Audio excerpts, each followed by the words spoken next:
Assalamualaikum warahmatullahi wabarakatuh. Perkenalkan, nama saya Nurul Dita Marisa dengan NIM 0502 128192427 dari Program Studi Teknik Pertanian kelas Indralaya. Di sini saya akan menjelaskan mengenai perhitungan neraca air. Baiklah, bisa disimak pada video berikut ini. Terima kasih. Baiklah, sebelum masuk ke penjelasan pada bagian Excel, saya akan menjelaskan neraca air terlebih dahulu. Neraca air atau water balance merupakan neraca masukan dan keluaran air di suatu tempat pada periode tertentu, sehingga dapat untuk mengetahui jumlah air tersebut kelebihan ataupun kekurangan.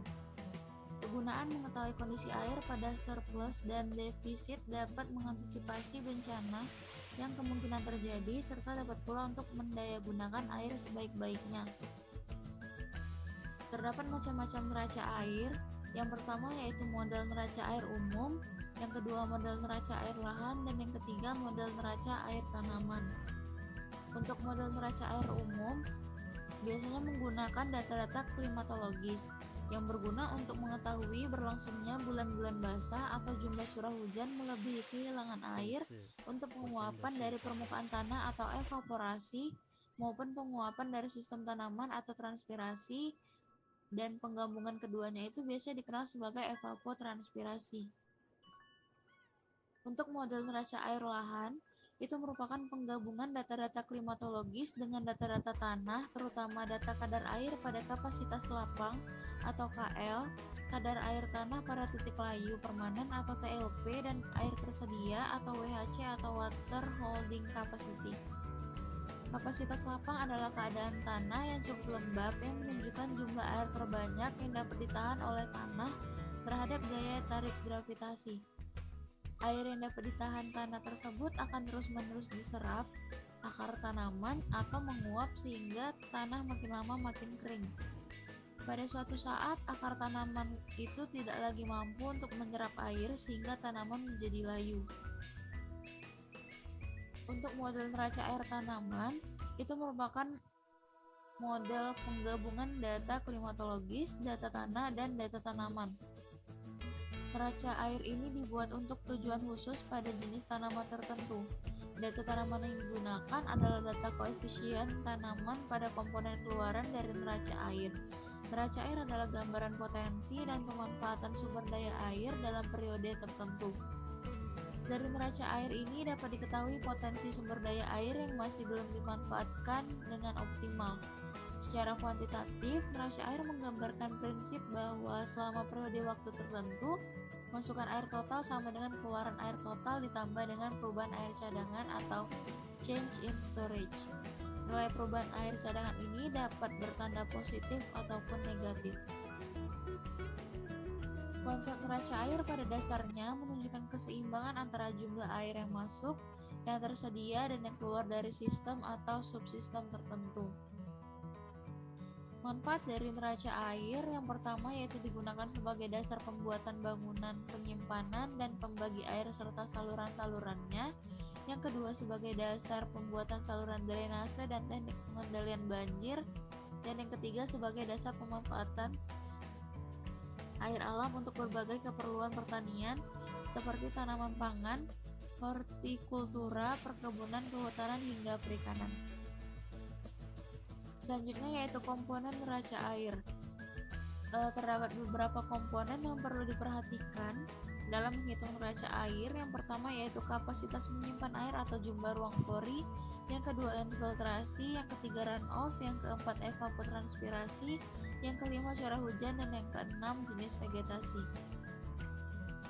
Untuk hubungan neraca air dengan siklus hidrologi, yang pertama dalam konsep siklus hidrologi, jumlah air di suatu luasan tertentu di permukaan bumi dipengaruhi oleh besarnya air yang masuk atau input dan keluar atau output pada jangka waktu tertentu. Yang kedua, semakin cepat siklus hidrologi terjadi, maka tingkat neraca airnya semakin dinamis. Lalu yang ketiga yaitu kesetimbangan air dalam suatu sistem tanah tanaman dapat digambarkan melalui sejumlah proses aliran air yang kejadiannya berlangsung dalam satuan waktu yang berbeda-beda. Baik, selanjutnya kita mulai ke perhitungan pada Excel. Untuk soal pertama, kita disuruh untuk menghitung nilai CH rata-rata dengan menggunakan metode regresi, statistik, dan peluang berdasarkan tabel berikut. Yang pertama kita cari yaitu urutan besar ke kecil. Pertama, kita blok terlebih dahulu nilai CH, kita copy dan kita paste ke sini. Lalu kita blok lagi, kita pilih sort and filter, pilih yang ini, lalu continue dan sort. Terus selanjutnya kita mencari ranking, kita isi 1 sampai 20. Bagian bawahnya sama dengan 1 ditambah 1. Enter, lalu kita tarik sampai bawah. Lalu selanjutnya kita mencari nilai peluang dalam persen. Itu isi data yang paling besarnya 0 dan data yang paling kecilnya 100.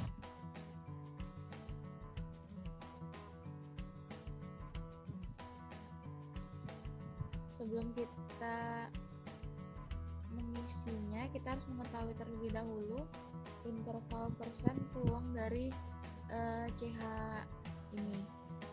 Rumus untuk mencari interval persen peluang yaitu sama dengan 100 dibagi dalam kurung 20 atau N dikurang 1 tutup kurung enter. Didapatlah nilai interval persennya itu 5,26 atau bisa dibuatkan menjadi 5. Lalu untuk mengisi peluang persen yang di sini, kita gunakan rumus sama dengan klik peluang persen yang 0, lalu ditambah peluang persen yang interval tadi. Lalu kita enter dan tambahkan nilai string agar ketika ditarik nilainya tidak sama. Enter, lalu kita tarik sampai bawah dan nilai peluang persennya telah didapatkan. Lalu berdasarkan soal, kita disuruh untuk mencari metode regresi dan metode statistika. Untuk metode regresi, kita gunakan rumus CH sama dengan 0,82 kali CH rata-rata dikurangin 30. Kita masukkan rumusnya sama dengan 0,82 dikali CH rata-rata. Sebelumnya kita cari terlebih dahulu nilai CH rata-rata dari sini. Kita gunakan rumus average. Kita tarik 150 sampai 230, tutup kurung enter. Dan untuk mencari nilai standar deviasi, kita gunakan rumus sama dengan ST-DEVA.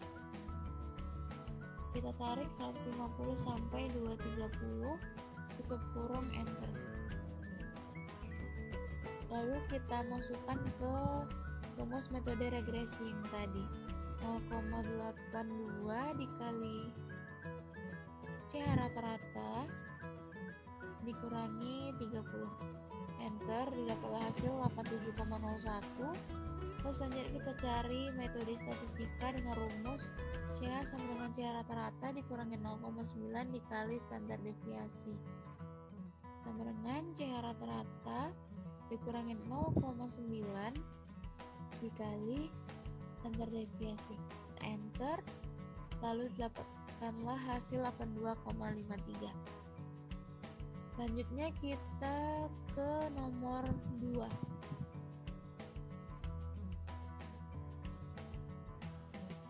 Pada soal ini kita disuruh untuk menghitung neraca air lahan bulanan, metode Tory Weight, dan gambarkan grafik yang mencantumkan bulan surplus dan defisit dengan data pada tabel berikut ini. Pada tabel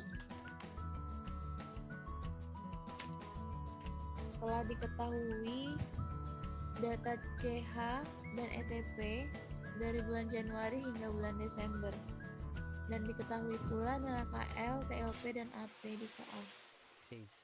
Yang pertama kita cari dulu nilai CH min ETP. Kita masukkan sama dengan CH dikurangi nilai ETP, kita enter, lalu bisa langsung kita tarik ke Desember. Oke, selanjutnya kita cari nilai APWL. Nah, nilai APWL ini diisi dengan penjumlahan nilai CH min ETP yang negatif secara berurutan bulan demi bulan. Nah, dari nilai CH min ETP yang kita dapat tadi, yang bernilai negatif itu dimulai dari bulan Juni hingga Oktober. Maka APWL ini kita mulai dengan bulan Juni, kita masukkan nilai min 28. Dan untuk bulan Juli kita masukkan rumusnya, nilai APWL bulan Juni atau bulan sebelum dikurang CH min ETP bulan tersebut, bulan Juli, enter, lalu bisa kita tarik sampai bulan Oktober.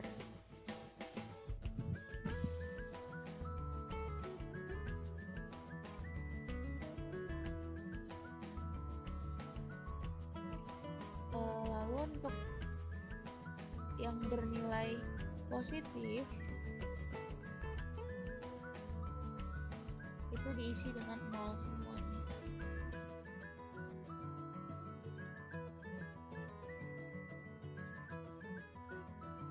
Selanjutnya kita mencari nilai KAT. Nah, nilai KAT tadi juga diisi dimulai dari bulan Juni yang bernilai negatif. Rumusnya sama dengan nilai TLP tadi kita di soal, ditambah rumusnya itu buka kurung 1,00041 dikurang buka kurung 1,07381 per nilai AT tutup kurung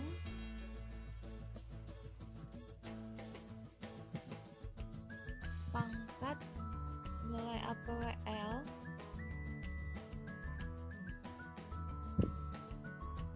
dikali nilai AT. Lalu sebelum kita enter, kita tambahkan dulu string di sini agar saat ditarik nanti hasilnya tidak sama.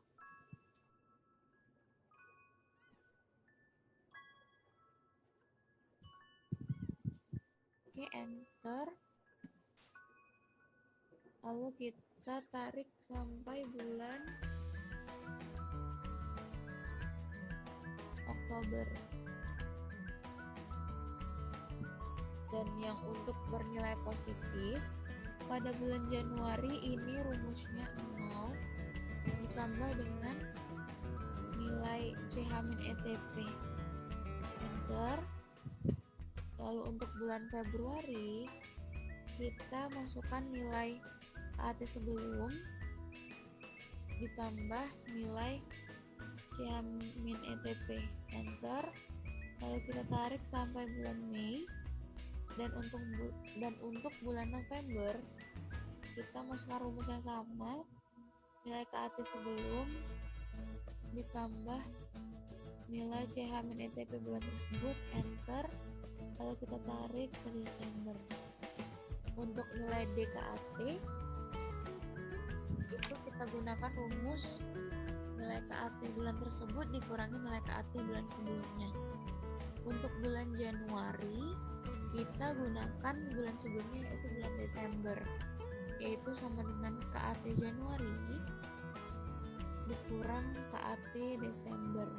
Lalu kita enter, dan nilai Februari itu sama dengan nilai KAT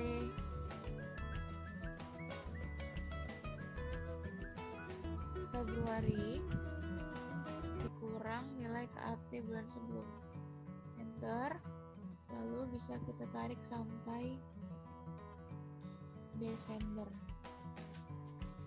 Selanjutnya untuk mencari nilai ETA, di sini terdapat syarat bila CH lebih besar daripada nilai ETP, maka nilai ETA sama ETP. Tetapi jika CH lebih kecil daripada ETP, maka nilai ETA sama dengan CH ditambah DKAT. Kita lihat di sini pada bulan Januari nilai CH lebih besar daripada nilai ETP, maka nilai ETA sama dengan nilai ETP. Begitu sampai bulan Mei.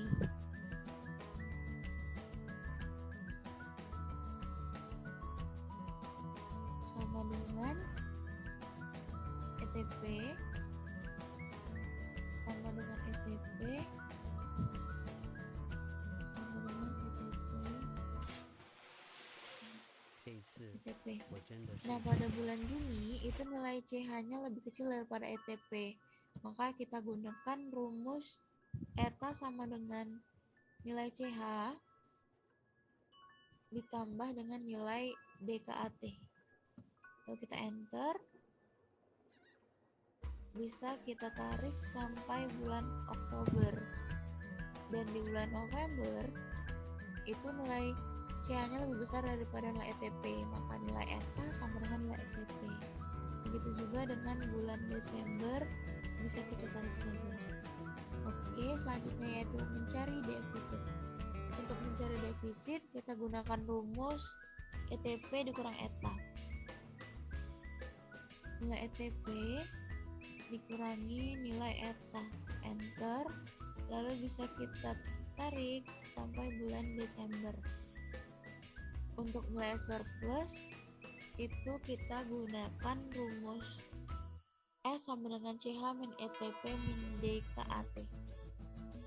Sama dengan nilai CH dikurangin nilai ETP dikurangi nilai DKAT.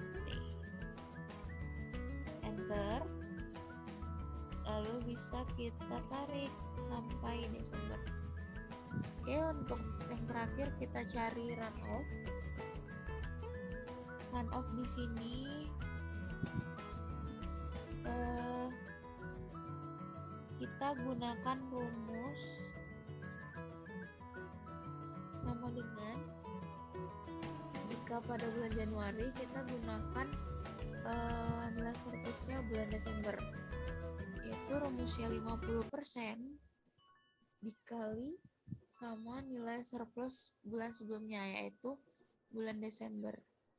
Oke, lalu untuk Februari kita gunakan 50% dikali nilai surplus sebelumnya, yaitu Januari. Kita enter, lalu bisa kita tarik sampai Desember. Lalu berdasarkan soal tadi, kita diminta untuk membuat grafik berdasarkan tabel yang telah kita buat tadi. Pertama, kita blok dulu nilai dari defisit dan surplus pada tabel. Kita klik insert, lalu kita pilih insert line, grafiknya yang ini. Lalu ini kita bisa pindahkan sesuai letak yang kita mau. Kita besarkan, dan di sini kita bisa mengubah judul dari grafik yang telah kita buat. Ini grafik bulan